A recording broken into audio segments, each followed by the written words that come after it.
Hey guys, it's Core Ross and welcome to the 6 News Roundup. Today we'll round up all the Rainbow Six news over the last couple of weeks. And I'm going to start with a recommendation that you check out the new video from Rogue9. It goes over the new damage drop-off system along with the new health system and the changes to suppressors. And if we look at the patch notes for this, it kind of standardizes everything, and this will mean that some weapons become more powerful, some become less powerful. It will change the rankings of weapons quite a bit. However, the actual changes to suppressors doesn't seem to be correct yet, and the damage drop-off numbers are not quite right as well in some places, but it is a very good change overall. Now let's move on to the next bit of news, and that is something that's not been talked about that much, and that is that ammo counts are changing. So let's go and break this down. So the developers say over the past couple of seasons we've spent a great deal of time behind the scenes looking at how we could rework the ammo system. Specifically, we wanted to establish a consistent ammo count range between weapons of the same type, while also improving the experience and increasing the ammo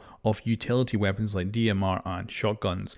And they've created this handy table to explain what's going on. So of course you're not actually going to need to reference this when playing the game or anything. This is just to show you what the standard is going to be in the future. And of course when you're playing, that'll just become normal. So first up is assault rifles. It's going to have a minimum ammo count of 175 to a maximum of 200.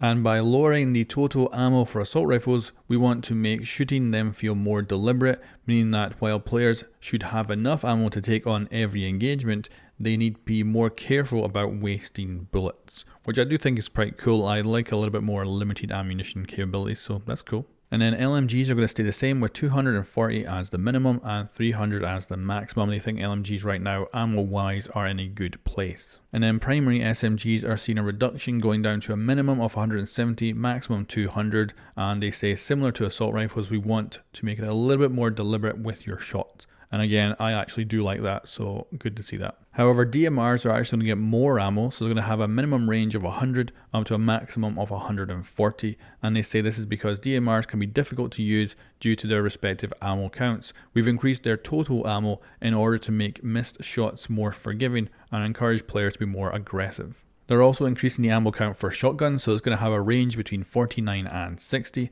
and they say this is all about reshaping the bomb sites. They want shotgun users to have plenty ammo to reshape the bomb site however they want to make rotations and stuff like that, but also have plenty ammo left over to actually fight the enemy as well. Now moving on to pistols, we're getting another ammo increase. This is going to have a range between 70 and 115, and they say pistols have gained bullets across the board to reduce the chance that you'll find yourself in an encounter where you have absolutely no bullets left to lean on.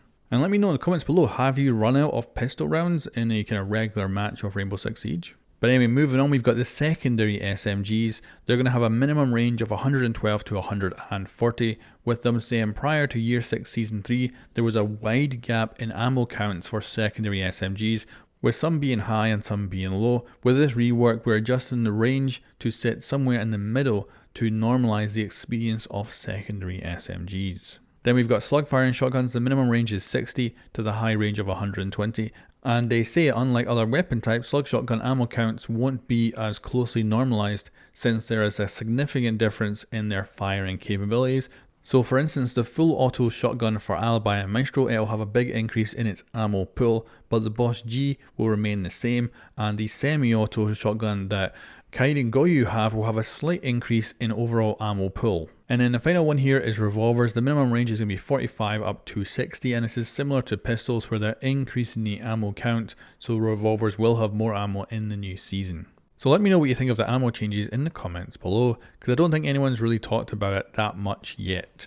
Now moving on from that, I've released Mythbusters for the new season. So yesterday I put out Osa's video breaking her down on her character and her gadget, and oh my god, the gadget is way more complicated than I actually thought it was. I thought it was super simple, ended up with a lot more complexity to it. I've also put out Mythbusters on the reworks.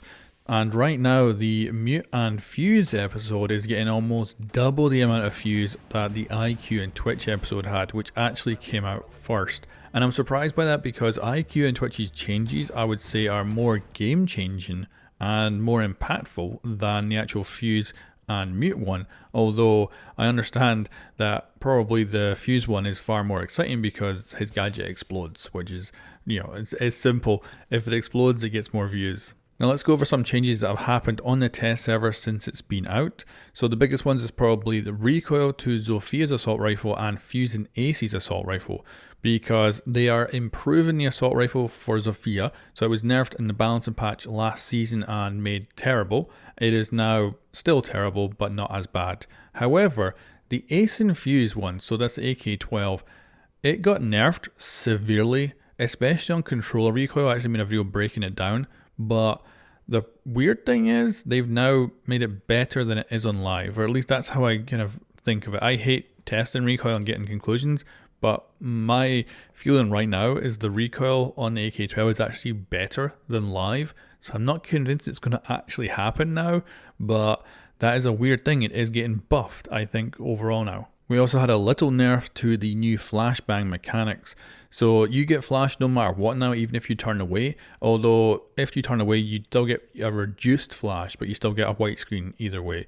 But they nerfed that a bit and actually reduced it even more if you look away. So I was thinking flashbangs might become a really useful gadget for actually doing their job of flashing enemies, but I don't know if they're going to be quite brave enough to do it, and it looks like we're still going to have the flashbangs be quite easy to avoid by just simply looking away, and I think that's probably what's going to happen in the live version when it comes out. But there's still a chance that flashbangs will be way better than they currently are in the live right now. But that's all the major changes to the test server that have happened since the reveal, and it's most likely the test server will go for one more week, with the season launch being around about the 7th of September.